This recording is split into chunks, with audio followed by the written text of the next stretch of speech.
അസ്സലാമലൈക്കും. എല്ലാവർക്കും സുഖമാണ്. ഞാൻ പച്ചരി, നമ്മളെ കടലപ്പരിപ്പ്, പിന്നെ കുറച്ച് ഉഴുന്ന് പരിപ്പ്, 1 കപ്പ് അരി, അതുപോലെ തന്നെ 3/4 കപ്പോളം കടലക്കപ്പരിപ്പ്, പിന്നെ 1/2 കപ്പ് ഉഴുന്ന് പരിപ്പ്, അതെല്ലാം കൂടി പുതിർത്ത് വെക്കുക. ഒരു 4-5 മണിക്കൂർ കഴുകിയിട്ട് പുതിർത്ത് വെക്കുക. ഇത് ഞാൻ രാത്രിയാണ് ചെയ്യുന്നത്. നമ്മൾ രാവിലെ ദോശയാക്കൂലേ, ആ ദോശയ്ക്ക് വേണ്ടിയിട്ട് ആക്കുന്നതാണ്. രാത്രി പുതിർത്ത് വെച്ച് എന്നിട്ട് നമ്മൾ ഉറങ്ങാൻ പോകുന്ന സമയത്ത് അതൊന്ന് അരച്ചെടുക്കുക. പിന്നെ നമുക്ക് വേണം കറി വെക്കാൻ വേണ്ടിയിട്ട് കുറച്ച് ചന കടലയില്ലേ, അതൊന്ന് പുതിർത്ത് വെക്കുക.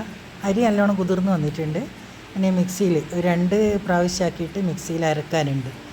അത് ഉപ്പും ചേർത്തിട്ട് അരച്ച് വെക്കുക. നല്ല നമ്മൾ ദോശൻ്റെ മാവ് അരക്കുന്നില്ല അതുപോലെ തന്നെ. പിന്നെ ഒരേ സ്പീഡിൽ അരക്കറ്, ഇങ്ങനെ സ്റ്റോപ്പാക്കിയിട്ട് അരച്ചെടുക്കുക, അല്ലെങ്കിൽ ചൂടായി പോവും. നല്ല മൊരിഞ്ഞ ദോശയാണ്. പിന്നെ കുട്ടികൾക്കെല്ലാം നല്ല ഇഷ്ടമാവും. ഇപ്പോൾ സ്കൂൾ തുറക്കുന്നതല്ലേ, ആ സമയത്ത് ഇതുപോലെ ഒന്ന് ചെയ്ത് കൊടുത്താൽ മതി. നല്ല ദോശ, എല്ലാവർക്കും ഇഷ്ടമായി. നമ്മൾ വിചാരിക്കും കടലൊക്കെ പരിപ്പെല്ലാം ചേർത്തുന്ന സമയത്ത് ആ ഒരു ടേസ്റ്റ് ഉണ്ടാവും, അങ്ങനെയൊന്നുമില്ല. സാധാ നമ്മൾ ദോശ തന്നെ. പിന്നെ ഒരു കളറിന് വേണ്ടിയിട്ട് കുറച്ച് മഞ്ഞൾപ്പൊടി കൈവച്ചിട്ട് തന്നെ ഒന്ന് കലക്കി കൊടുത്താൽ മതി. എന്നാൽ പിന്നെ നല്ലോണം പൊങ്ങി വരും. ഞാൻ കുക്കറിൽ ചെയ്ത് കൊടുക്കുന്നത്. കുക്കറിലാക്കി കഴിഞ്ഞാൽ വേഗം എന്ത് വെള്ളാപ്പായാലും എന്തായാലും വേഗം പൊന്തി വരും. പിന്നെ നമ്മൾ വേറെ ഒന്നും ചേർത്തേണ്ട ഒന്നുമില്ല. ഇത് രാത്രിയാണ് സെറ്റ് ചെയ്ത് വെക്കുന്നത്.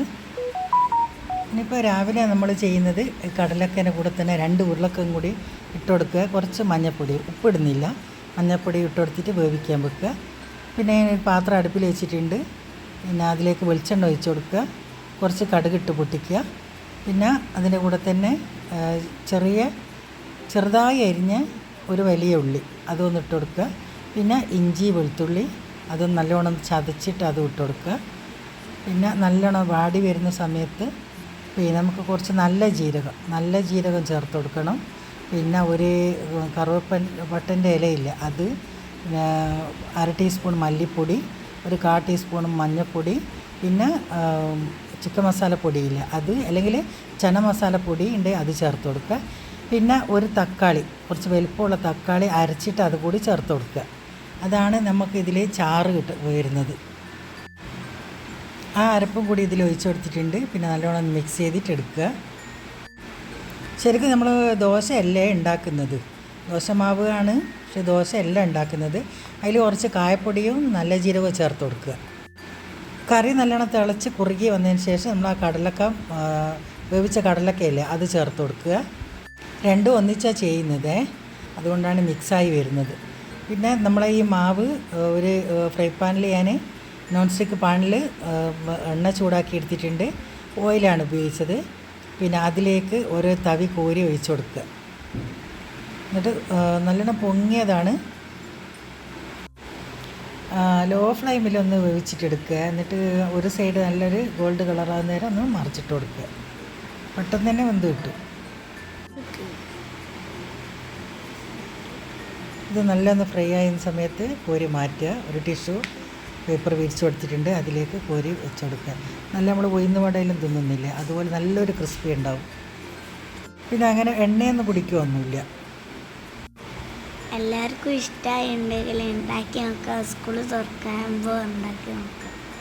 ആവശ്യമുള്ളത് മാത്രം ചുട്ടെടുക്കുക. പിന്നെ മാവുണ്ടെങ്കിൽ നമ്മൾ ഒരു കണ്ടെയ്നറിലാക്കിയിട്ട് ഫ്രിഡ്ജിൽ വെച്ചാലും മതി. ഇതുപോലെ കുറച്ചായിട്ട് ചുട്ടെടുക്കുക. പിന്നെ ചൂടോടെ തിന്നുക എല്ലാവരും. നമ്മളെ കറി ഏകദേശം ആയി കുറുകി വന്നിട്ടുണ്ട്. ഇനി അതിലേക്ക് നമ്മൾ ഉരുളക്കിഴങ്ങുണ്ടല്ലോ, അത് നല്ലോണം കൈ കൊണ്ട് പൊടിച്ചിട്ട് ഇതുപോലെ ഇട്ട് കൊടുക്കുക. എന്നിട്ട് നല്ലോണം മിക്സാക്കി എടുക്കുക. പിന്നെ ഉപ്പെല്ലാം പാകത്തിനുണ്ടോ എന്ന് നോക്കുക. പിന്നെ കുറച്ച് മല്ലിച്ചപ്പും കറിവേപ്പിലയും ഇട്ട് കൊടുക്കുക. തീ ഓഫ് ചെയ്യുക. വീഡിയോ എല്ലാവർക്കും ഇഷ്ടമായി എന്ന് കരുതുന്നു. എല്ലാവരും ഉണ്ടാക്കി നോക്കുക, എന്നിട്ട് അഭിപ്രായം അറിയുക. പിന്നെ അടുത്ത വീഡിയോയിൽ വരുന്നവരെ ബൈ, താങ്ക് യു. എല്ലാവരും ഉണ്ടാക്കി നോക്കുക. Bye, thank U.